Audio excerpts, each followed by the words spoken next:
Ya, vamos a comenzar. Silencio. Ya. Muy bien. Continuando con la teoría de fisiopatología. Este siguiente tema, si bien es muy básico, lo vamos a ver una vez. En realidad es lo que más sufre todos los pacientes, el dolor, ¿no es cierto? Para empezar, hay 2 a 3 millones de neuronas sensitivas en todo el cuerpo. Pero no es que 2 a 3 millones de estímulos nerviosos lleguen a la corteza cerebral. Gran parte de ellos son filtrados. Gran parte son reguladas. Y lo que vamos a conocer son los mecanismos fisiopatológicos del dolor. Para empezar, ¿qué es el dolor? El dolor es una experiencia sensorial y emocional desagradable que va a tener una relación con un análisis tisular. Y es importante porque tiene un impacto en la calidad de vida del paciente. Todas las enfermedades, casi todas las enfermedades, tienen dolor. ¿Cierto? Tipos de dolor. Va a tener el dolor nociceptivo y el dolor neuropático. Cuando tú tienes dolor nociceptivo, está relacionado con una lesión tisular y el receptor nervioso está al costado de esta lesión tisular y transmite el impulso nervioso al cerebro de esta señal de impulso de dolor, como señal de dolor. En cambio, cuando es neuropático, está asociado a un dolor asociado a una alteración del mismo axón sensitivo y por ende no siempre va a estar relacionado a una lesión presente, no va a haber lesión presente. El dolor nociceptivo es el más relacionado al dolor agudo, en cambio el neuropático más asociado a un dolor tipo crónico, ¿no es cierto? ¿Cómo se traduce el dolor? Se van a activar nociceptores nociceptivos. No sé si alguien tiene un mocito. Pero no sé cuál ya. Gracias. No, los receptores nociceptivos se van a activar. Esta es la piel. Y van a tener estos receptores. La señal se va a ir a una primera neurona. ¿No es cierto? Esta primera neurona va a enviar la señal. 1 le vamos a poner. Señal 1. A lo que viene siendo la médula espinal. Ustedes saben que la médula espinal, la sustancia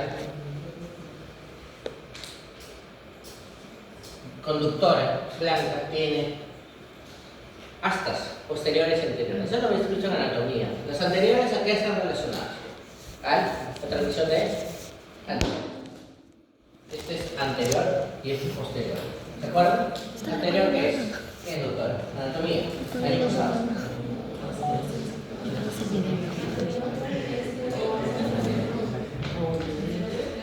Sí, pero no es bien. Motor, ¿cierto? Y el posterior es sensitivo. Por eso, acá el posterior, la raíz nerviosa va a transmitir un segundo impulso a lo que viene siendo el cerebro. Pero el cerebro no se va de frente al cerebro, a la corteza cerebral. Va a pasar por el tálamo.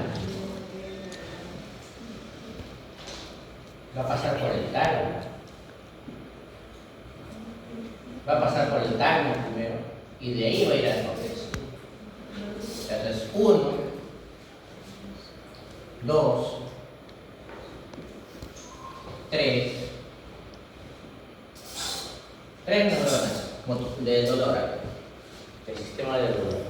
La primera neurona, que es periférica, hacia lo que es la asta posterior o dorsal. La segunda del asta posterior dorsal a tálamo y la tercera del tálamo a corteza. Yo les hice un ejemplo hace unos días cuando hablamos de lo que es crisis de ausencia, que yo decía, no, yo me siento acá y veo que ustedes han llegado y comienzo a clase. Entonces, por los ojos ustedes esa señal. La señal pasa al tálamo, y del tálamo pasa a la endocorteza. Y ahí mi capacidad de conciencia interpreta esa señal y genera una respuesta apropiada basada en mis decisiones, ¿no es cierto? Acá es similar. De la piel pasa a primera, segunda, tercera y se integra, se modula y llega a la corteza cerebral. Te golpeas con el codo o te golpeas lamentablemente en la esquina de esta mesa o te golpeas pisando un Lego, ¿no es cierto? Y obviamente va a transmitirse el dolor en estas 2 vías, 1, 2, 3. Cuando llega a la corteza, cómo me duele, porque soy tan torpe, porque no soy más ordenado, todas esas funciones superiores se integran a ese estímulo doloroso, ¿no es cierto? Entonces va a haber fibras, y eso va a haber mediante una transmisión de fibras. Y esas fibras se dividen en A, B y C. A, B y C.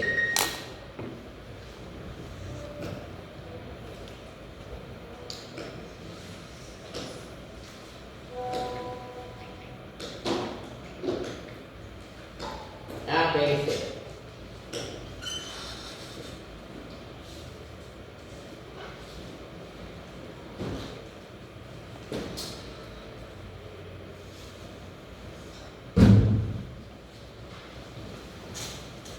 Entonces, teniendo en cuenta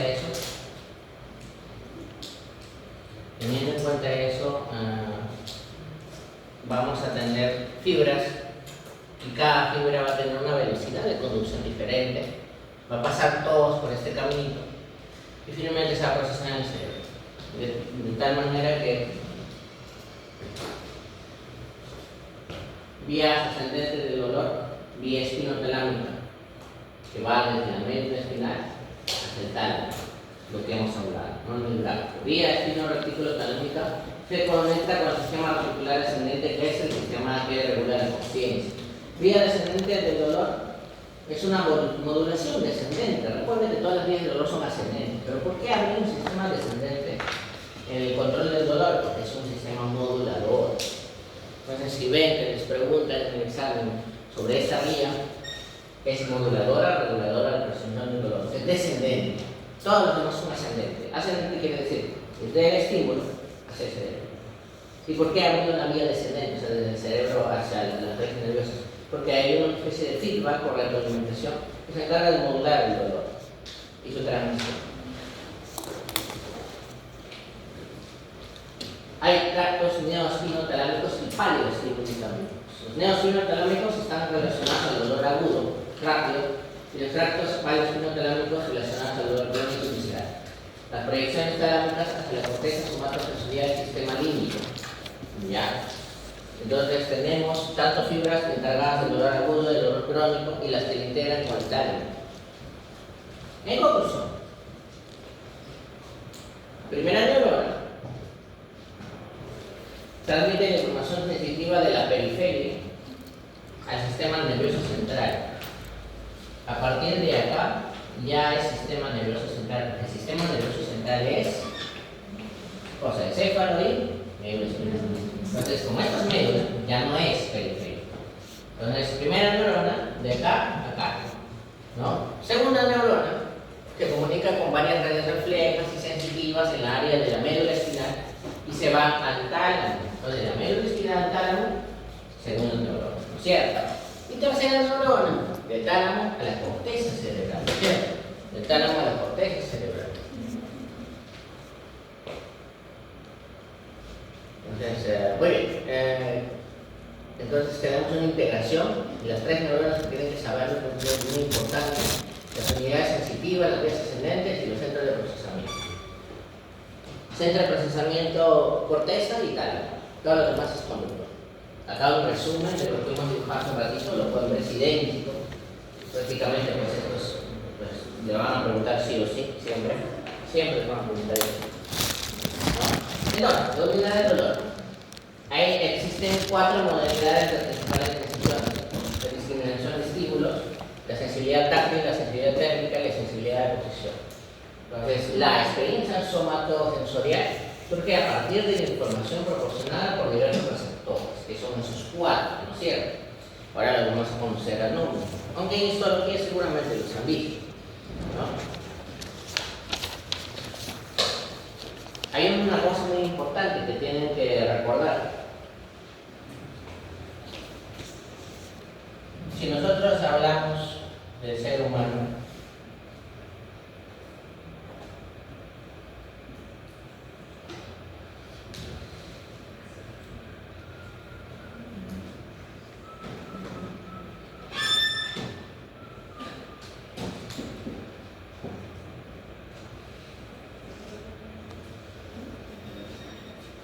si te golpeas la cabeza o te haces un corte en la mejilla, ¿va a pasar por estas vías?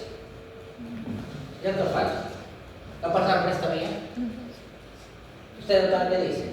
Si te cortas, te haces un corte, igual te metes un puñetazo en la mejilla. Acá, por acá. Siéndose la cabeza. ¿Va a pasar por acá? Por todo este sistema, que es el sistema del dolor. ¿Sí o no? No, ¿Qué piensan? no pasa.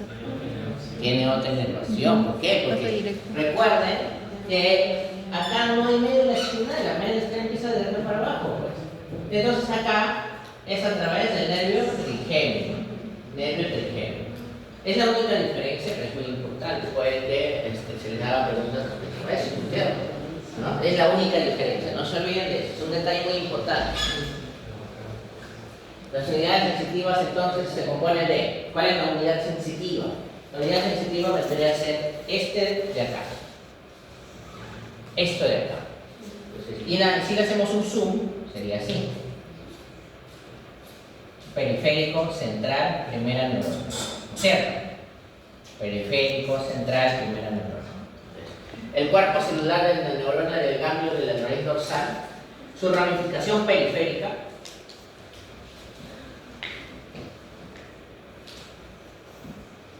y piel, su axón central. Esto se va medio. Esa es la unidad sensitiva somatosensorial, ¿no? Que sería un zoom de esto. No se olvide, muy importante también.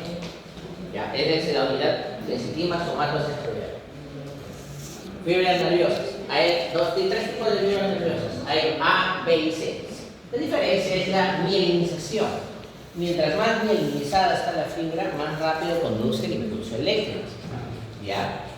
Las fibras somatosensoriales van entonces a tener diferentes velocidades dependiendo de diferentes tipos de velocidad que manejen, ¿no es cierto? Teniendo tipo A, las mielinizadas, una gran velocidad, tomando en cuenta eso, presión cutánea, tacto, sensibilidad, frío, dolor mecánico por calor, son sensaciones rápidas que llegan al cerebro rápido. Fibras tipo B que están mielinizadas, llegando a receptores cutáneos y subcutáneos, y finalmente fibras tipo C que demoran, tardan en llegar. La sensación de calor, dolor mecánico, químico y por temperatura demoran un poco más en llegar que los otros tipos de sensaciones. Tipos de dolor y fibras nerviosas. Entonces, el dolor rápido está asociado a las fibras nerviosas A. La velocidad de 6 a 30 metros por segundo, o sea, súper rápido y incluso nervioso del cerebro. En cambio, las desmilistadas, que son las C, son las que se demoran pues más, son una velocidad baja, 0.5 a 2 metros por segundo. En cambio, entonces, los mediadores o las fibras relacionadas al dolor agudo están relacionadas a las fibras A, y las del dolor crónico y difuso al C. ¿Cierto? Esos son los dermatomas. Si nosotros hacemos un corte, por ejemplo, a nivel del tórax de este sistema, esto estaría a qué nivel de qué cuerpo vertebral, qué vértebra sería. Acá a nivel, acá, por ejemplo, a nivel de las mamilas. ¿Qué es? ¿Qué dermatoma es? 4. D4, muy bien, D4, ¿cierto? Es el dermatoma D4, ¿cierto? Muy bueno, ¿no? ¿Cierto? Entonces, y cada dermatoma entonces está asociado a este sistema. Su raíz nerviosa, todo eso sería D4, ¿no? Esto es más que todo como un repaso, porque en anatomía ya lo mismo. Esta es su unidad motor del dolor, disculpen, del dolor. Pero es al revés del dibujo, porque esta es área periférica, el dermatoma. su ganglia de la primera neurona y las ramificaciones que se van al sistema nervioso central, o sea, la médula, ¿no es cierto? A excepción de la cabeza, obviamente, ¿no? De la mujer. Hay teorías del dolor, esto de acá en realidad pues es para que lo revisen, pero en realidad una teoría dice que cada fibra independientemente transmite el dolor, es esta teoría de la especificidad. En cambio la teoría del patrón habla de que hay una integración del dolor con diferentes actividades y diferentes centros y es como una malla neuronal o una red neuronal, como una red de telaraña. Acá simplemente es un trato directo, dolor, cerebro. En cambio acá pasa por diferentes mecanismos, se relaciona con otro tipo de fibras, se modula, ¿no? ¿Qué es lo más aceptado? Probablemente sea, como dice lo segundo. En conclusión, el dolor es complejo. Se modula por opioides y endorfinas. Puede estar relacionada a la sensibilidad alterada. Tiene una retroalimentación descendente. Cuando es ascendente son fibras de conexión. No se olviden, cuando es descendente es duradora. Y la duración puede ser prolongada tras estímulos táctiles aliviados. ¿Qué quiere decir? Que por más que tú dejes de estimular, puede el paciente seguir teniendo dolor. Entonces es la neuromatriz que les expliqué como una red. Hay que conocer estos ítems de acá: tipos de estímulos, receptores pulmonares y mediadores químicos. Muy importante, por ejemplo, ¿cuál es el neurotransmisor excitatorio por excelencia? ¿Ok? El glutamato. Entonces el glutamato está asociado con el dolor, ¿ya? Como empeorador y desencadenante del dolor, por ejemplo, en las crisis migrañosas, ¿cierto?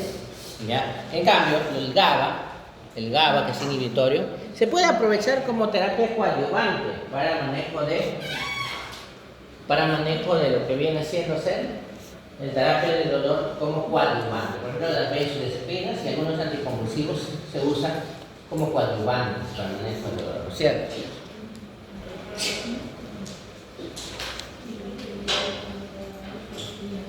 Neurotransmisores de los que hablamos. Los excitatorios son el glutamato, la sustancia P. Ojo, esto es súper importante. La sustancia P está asociada al dolor crónico. ¿Ya? Y el glutamato está relacionado al dolor agudo. Dolor de cáncer, sustancia P.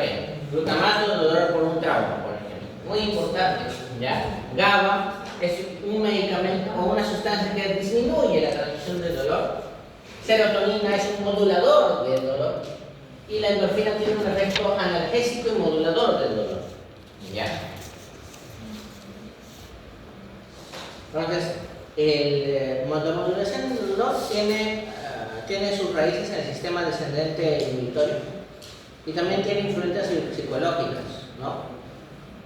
Por ejemplo, estrés, emoción y expectativas. Pero también podría añadirle factores sociales, ¿cierto? Mediadores inflamatorios. Prostaglandinas, radicininas, obviamente va a tener que ver con el dolor y va a haber una sensibilización nerviosa con cambios en la excitabilidad neuronal. Eso es asociada a la sustancia P, más que todo.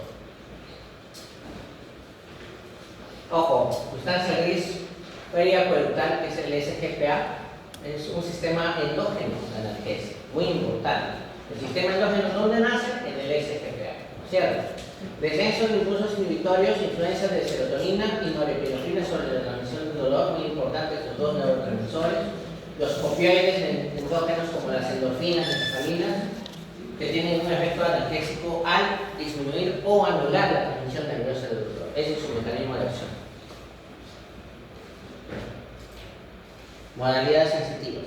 La experiencia somatosensorial se clasifica en modalidades sensoriales, como el tacto, calor, frío y dolor.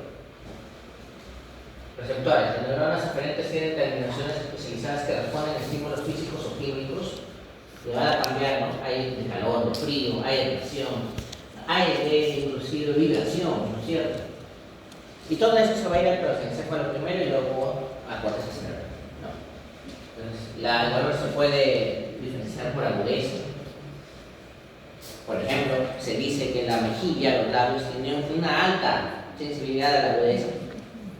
Si tú realizas un estímulo en tu labio, en tu mejilla, y el mismo estímulo con la misma intensidad, exactamente igual, lo realizas, por ejemplo, en tu espalda, va a doler menos en tu espalda, porque tiene mucha más agudeza las zonas mencionadas antes, ¿no es cierto? ¿No? Entonces va a variar según cada parte del cuerpo. Entonces, las terminaciones nerviosas libres son las que se encargan de detectar tacto y presión. Los corpúsculos de Meissner, tacto leve y vibración de baja frecuencia.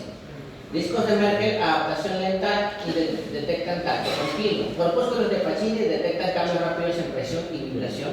Y los de Ruffini, estiramiento y presión continua. Sensibilidad térmica.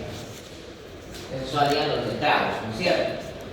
Relacionados a lo que es la sensibilidad al dolor térmico. El dolor térmico tiene un límite muy importante que va desde 10, debajo de 10 y por encima de 48 y empieza el dolor térmico, ¿no es cierto? Estas terminaciones nerviosas tienen la capacidad de adaptarse. Ustedes cuando se meten, por ejemplo, a una tina, la tina está caliente y finalmente te acostumbras, ¿no? Puede ser incómodo al principio, pero tu organismo se acostumbra. Por esta capacidad que tienen estas neuronas. Sensibilidad de posición tiene propiocepción que está relacionado a la capacidad de las extremidades para ubicarse en el tiempo, en el espacio y poder realizar movimientos coordinados pues, para poder hacer la marcha, hacer diferentes tipos de actividades físicas, ¿no es cierto?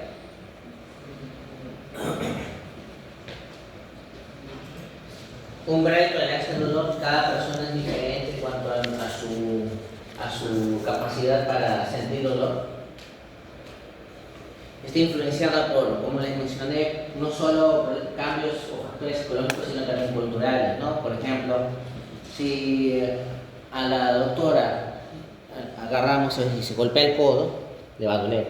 A él también, con la misma intensidad, se golpea el codo acá con la esquina de la mesa, le va a doler. Pero si yo le pregunto al hombre si le duele, te va a decir, no, no me duele, ¿no es cierto? No, porque es un factor cultural, ¿no es cierto? Muy importante, ¿no? Entonces, es más, los niños liberan más endorfinas que los adultos. Por eso, si los niños cuando están jugando y se caen, no lloran. Ellos lloran cuando ven a su mamá. Cuando la mamá aparece, ahí se ponen a llorar. Si no lloran. Si lo dejan solito, no hay un adulto ahí que pueda llorar y llamar la atención. No lloran, no. Tipos de dolor. Según su tiempo, dolor agudo y crónico. Es muy sencillo, ¿no? Según la ubicación, somático cutáneo y somático profundo y visceral, estos tres tipos. ¿Cuál es la diferencia? Cutáneo, superficie de piel. Profundo, huesos, músculos. Y visceral, órganos. Es un dolor sordo, inespecífico. Por ejemplo, relacionado a un dolor de lo que sería la cápsula hepática, la cápsula renal, ¿no es cierto? El dolor agudo, relacionado con la lesión tisular, donde sirve como un sistema de protección. Generalmente el dolor agudo es un dolor verdadero. ¿A qué se refiere verdadero? Con que de verdad te está alertando de que hay algo peligroso con el que has pisado, o golpeado, o picado, ¿no es cierto? Y que tienes que sacar con manos, extremidades de ese sitio, ¿no es cierto? En cambio, el dolor crónico, inclusive cuando se cura el evento inicial, persiste en el tiempo. O sea, sin haber una lesión presente, puede estar. Puede causar discapacidad fisiológica y relacionada con mecanismos periféricos.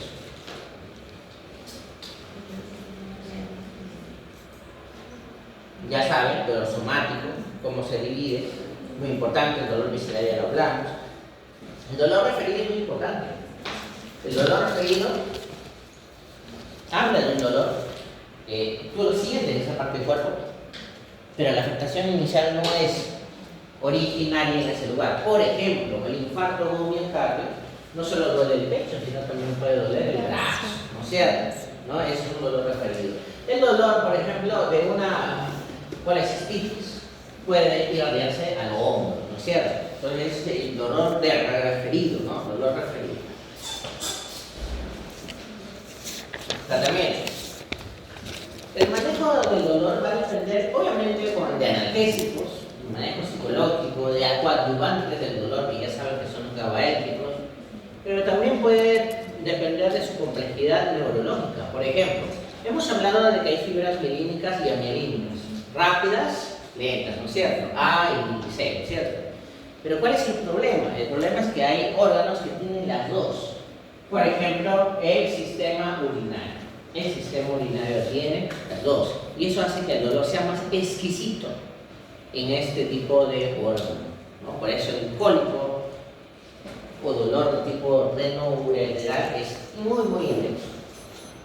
Obviamente el tratamiento farmacológico a la cabeza, darle analgésicos, antidepresivos, anticonvulsivantes como coadyuvantes, porque estos anticonvulsivantes son GABAérgicos, ¿no es cierto? Todo el GABA, ¿no? Terapia no farmacológica, ya saben, terapia física y psicológica, sus pacientes tienen que mejorar su calidad de vida. Pasemos a cefalia. Cefalia es un tipo de dolor y el tipo de dolor se localiza en una sola parte del cuerpo que vendría siendo la cabeza, ¿no es cierto?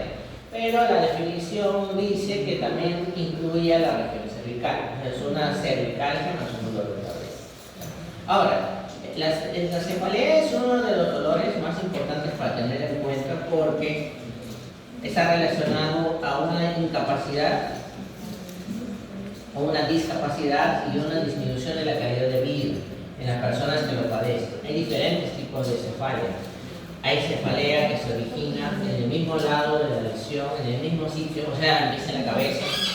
Y hay cefaleas asociadas a otro tipo de problemas. Cuando ustedes les pregunten primario o secundario, primario es que se origina en el órgano mismo y secundario es cuando se origina en otro sitio. Ejemplo,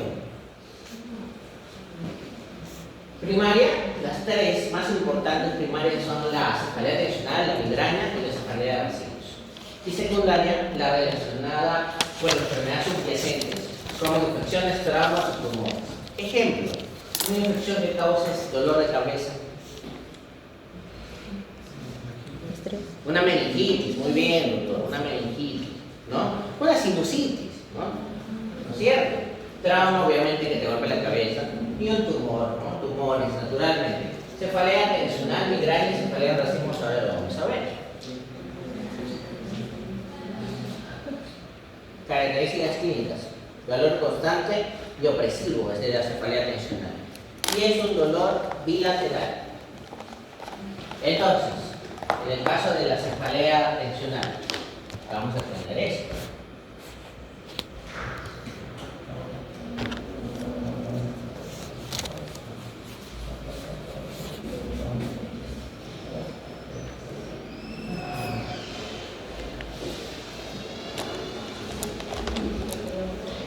El dolor va a ser bilateral.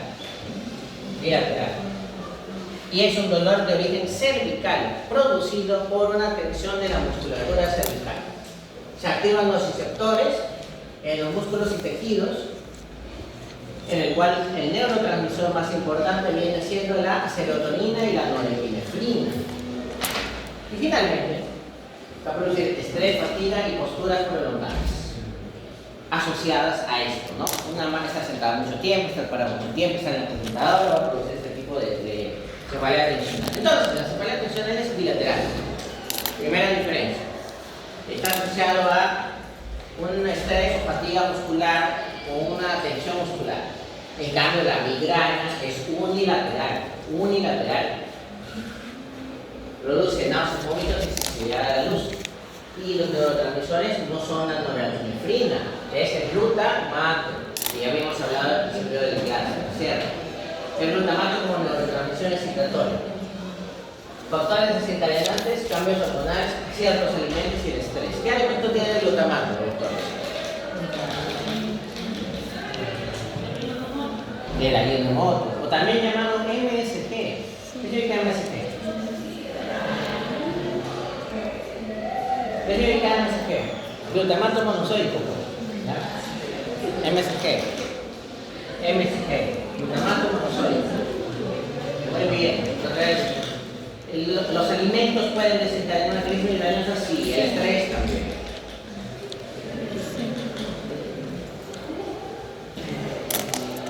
Dolor severo unilateral alrededor del ojo es asociado a la cefalea de racimos. Tiene episodios o ataques recurrentes. Los neurotransmisores que son la histamina y la serotonina, y está relacionada con un problema de la melatonina. Entonces, como es una hormona del sueño, la falta de sueño en estos pacientes va a producir ataques de cefalea. La secundaria ya lo mencionaron los doctores: meningitis, sinusitis, trauma.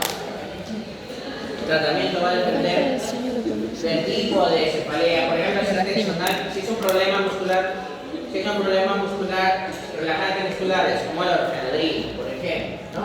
Para migrañas crustales y para la cefalea de racimos oxígeno. La cefalea de racimos oxígeno. Porque la cefalea de racimos es un problema vascular, ¿no? Entonces, tratamientos no farmacológicos, técnicas de relajación y terapia física muy importante. Eso sería todo. Pueden ir avanzando la clase y ya la colgué, ¿ya? ¿No es correcto?